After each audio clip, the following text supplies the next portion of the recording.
Everyone, let's do गपशप, let's talk about the Avantika Bhatt, जिसकी अभी सौरव जोशी के साथ शादी हो रही है। और हमने पहले वीडियो में बताया था कि किस तरह से उसे इंटरनेट बुली का सामना किया जा रहा है। लेकिन ना अभी एक चीज़ सामने आई है कि उसकी जो स्कूलमेट थी अनीशा मिश्रा करके, उसने एक सार्केज्म वे में रील डाला है और उसमें लिखा है, they said karma is real, look at your high school bullies now, not really, mine is getting married to Saurav Joshi. तो ये सार्केज्म वे में उसने डाला था। और फिर जब इसका कुछ कॉन्टेक्स्ट सबको समझ में नहीं आया तो लोगों ने कमेंट्स करना स्टार्ट कर दी और उस कमेंट में उसने बहुत अच्छे से एक्सप्लेन किया है। उसके कुछ कमेंट्स आपको पढ़ के दिखाते हैं। You all can hate me for posting this and Saurav Joshi fan can come to at me too, but I don't fear anything. If someone made me suffer, no matter when it was, I have all the rights to at least talk and share about it. आगे अनीशा मिश्रा थोड़ा सा explain करती है इस scenario के और लिखती है कि okay, so I was kind of scare to post this, but I guess I shouldn't be. ये जो लड़की है, मतलब कि अवंतिका भट्ट, वो मुझे बहुत ज़्यादा बुली करती थी स्कूल में क्योंकि मैं स्किनी हुआ करती थी और मेरे जो बाल है वो बाकी लोगों की तरह स्ट्रेट नहीं होते हैं, वो बहुत ज़्यादा कर्ली थे। और मैं जो थी वो सीधा स्मॉल स्कूल से बिग कॉन्वेंट में आई थी। तो I headed even making eye contact with her and her so called cool gang group. Okay, तो उसका जो ग्रुप था वो भी बहुत ज़्यादा बुली करने वाला था, ऐसा अनीशा का कहना है। Because they would bully me for being theme, she was skinny herself, but it was so bad that I used to go home, lock myself in a mandir room and question God every time, why did you not make me normal like other kid। ये line ही कितनी ज़्यादा painful है जिसमें उसने कहा कि मैं मंदिर रूम में अपने आप को लॉक करती थी और फिर मैं भगवान से पूछती थी कि आपने मुझे बाकी लोगों की तरह नॉर्मल क्यों नहीं बनाया। Why are my hair not straight and use to cry every afternoon coming back from school. कुछ लोगों का सवाल ये भी हो सकता है कि ये तो कोई भी रैंडम गर्ल होगी जिसे फेमस होना होगा और अवंतिका भट्ट अभी बहुत ज़्यादा इंटरनेट पे ट्रेंड कर रही है, इस वजह से कोई भी उस पर वीडियो बनाएगा व्यूज़ ले लेगा। लेकिन उसने कुछ वैलिड पॉइंट भी रेज किया है जहाँ पे उसने एक कमेंट डाली। अब मैं इतनी पूरी कमेंट तो नहीं पढ़ के बताऊंगी, लेकिन उसमें से एक पार्ट मैं बताती हूँ। I spoke up even after knowing this people are way more powerful and got so many people with them. सही है, कोई इतना बड़ा झूठ कैसे क्या इंटरनेट पे बताएगा, और जबकि ये पता है कि सौरव जोशी कितना ज़्यादा पावरफुल है और वो कितना ज़्यादा फेमस भी है, तो कोई इतना ज़्यादा झूठ तो बोलेगा नहीं, ठीक है। क्योंकि अगर इन लोगों को लीगल जाना हो और अनीशा अगर झूठ पड़ती है तो ये बहुत बड़ी चीज़ है। अनीशा को भी पता है ये उसे कितना हार्म करेगा अगर उसने ये झूठ बोला। था आगे उसने ये भी कहा है कि अगर ये सब झूठ है तो मेरे जो क्लासमेट्स हैं या फिर मेरे जो स्कूल फ्रेंड्स हैं वो मुझ पे बैकफायर कर सकते हैं, वो भी वीडियो बना सकते हैं। लेकिन ऐसा ये सब सच था, दैट्स वाई मैंने इतना ज़्यादा गट्स किए, इतनी ज़्यादा हिम्मत की कि मैंने ये सब पोस्ट कर दिया। ऐसा तो लग नहीं रहा कि कोई ये सब फेक सिनारियो कर रहा है ताकि वो फेमस हो जाए। ये एक्चुअल में ऐसा लग रहा है कि इस पर्सन के साथ बुली हुआ था स्कूल में, ठीक है। क्योंकि उसने जो स्कूल के नाम मेंशन किए थे और अवंतिका के स्कूल के नाम भी मैच हो रहे हैं, और ऊपर से इसने बहुत ज़्यादा वैलिड चीज़ बोली है कि अगर मैं झूठ बोलती तो बाकी लोग भी मुझ पर वीडियो बना सकते हैं जो मेरे स्कूल से है।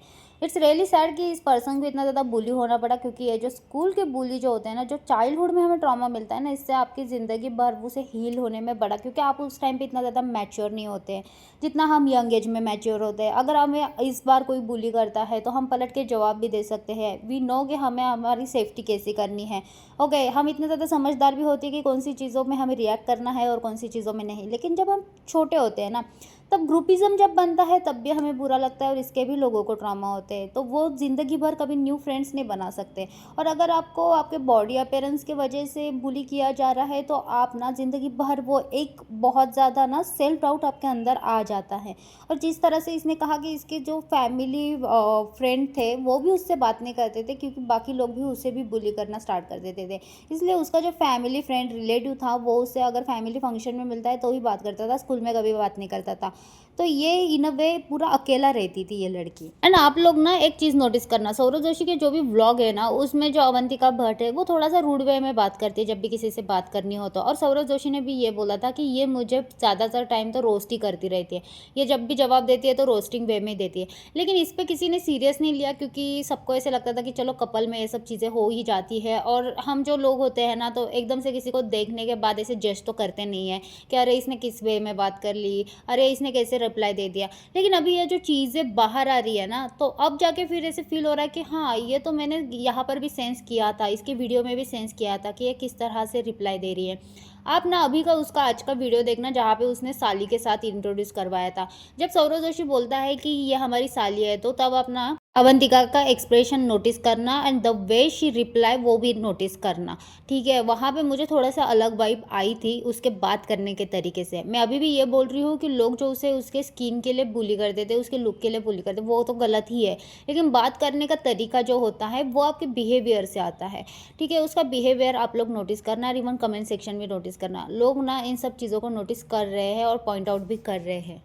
तो एक बेनिफिट ऑफ डाउट हम अवंतिका को ये दे सकते हैं कि स्कूल टाइम में क्या होता है, वो भी छोटी थी, उसे भी इतनी ज़्यादा समझ नहीं थी। और जब हम बहुत ज़्यादा स्ट्रांग होते हैं ना, तो हमारे बहुत ज़्यादा ग्रुप भी बनते हैं, बहुत ज़्यादा फ्रेंड्स भी बनते हैं। और इस टाइम पे जो हम होते हैं तो थोड़ा सा हम इस वे में बात कर लेते हैं, किसी का मजाक उड़ा लेते हैं, लेकिन हमें वो पता नहीं होता है कि सामने वाले को वो कैसा फील हो रहा है। हम तो मस्ती मस्ती में ये सब कर लेते हैं।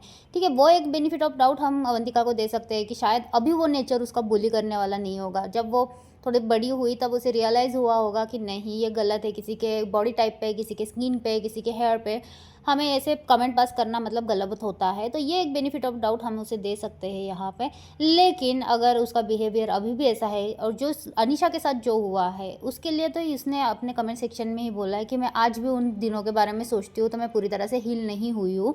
आज भी मैं कहीं ना कहीं वहाँ पे स्टक हूँ और आज भी मैं बहुत ज़्यादा वहाँ पे सफ़र कर रही हूँ। ठीक है, और जिसके साथ बुली होता है वो बहुत ज़्यादा सफ़र करता है, ये तो सबको ही पता है। तो उसे पूरे का पूरा राइट है उसके बारे में अभी भी बात करना। ये जो लोग अभी उसको बोल रहे हैं कि फ़ेमस होने के लिए आई है, तो ऐसा नहीं है। अगर वो फ़ेमस होने के लिए आई होती तो उसने और भी 3-4 रील किए होते, क्योंकि उसको तो बहुत ज़्यादा व्यूज़ आ रहे हैं, बहुत ज़्यादा फॉलोअर्स आ रहे हैं। लेकिन उसने बस एक ही रील डाला है और उसने बाकी कोई कमेंट्स नहीं किए हैं, बाकी और कोई रील नहीं डाले हैं और कुछ कोई सिनेरियो भी नहीं बनाया है। एक रील पे उसने उसके बारे में बात की है और सबको राइट है हमारे पास्ट में, हमारे चाइल्डहुड में हमारे साथ क्या हुआ था इसके बारे में बात करने के लिए। अभी इस टाइम पे ही क्यों बात कर रही है, तो देखो अवंतिका भट्ट को उस टाइम पे कौन जानता था, कोई नहीं जानता था। अभी जानने लग गए लोग उसे, इस वजह से उसने अभी डालना सही समझा होगा। अब ये तो रही अनीशा के साइड की स्टोरी। तो अवंतिका इस पे क्या रिप्लाई देती है ब्लॉग के थ्रू, क्योंकि मोस्टली सौरभ जोशी क्या करता है, जब भी कोई कंट्रोवर्सी होती है तो उसके साइड से वो रिप्लाई दे देता है ताकि कंट्रोवर्सी ज़्यादा ना बढ़े। तो अभी देखते हैं कि अवंतिका भी इस पर रिप्लाई क्या करती है, उसके साइड की स्टोरी भी क्या आती है कि उसने क्या किया था स्कूल में, क्योंकि मुझे अनीशा के साइड की स्टोरी तो सही लगती है। अभी अवंतिका इस पे क्या रिस्पॉन्स करती है उस हिसाब से फिर समझ में आएगा कि एक्चुअली इन दोनों के बीच में हुआ क्या था। अब ये रूमर्स है या ये सच है, अब ये तो अवंतिका भट्ट जब आके क्लैरिफाई करेगी तभी समझ में आएगा। बाकी इस वीडियो में बस इतना ही। आपको क्या लगता है मुझे कमेंट सेक्शन में बताना एंड चैनल को सब्सक्राइब करके जाना।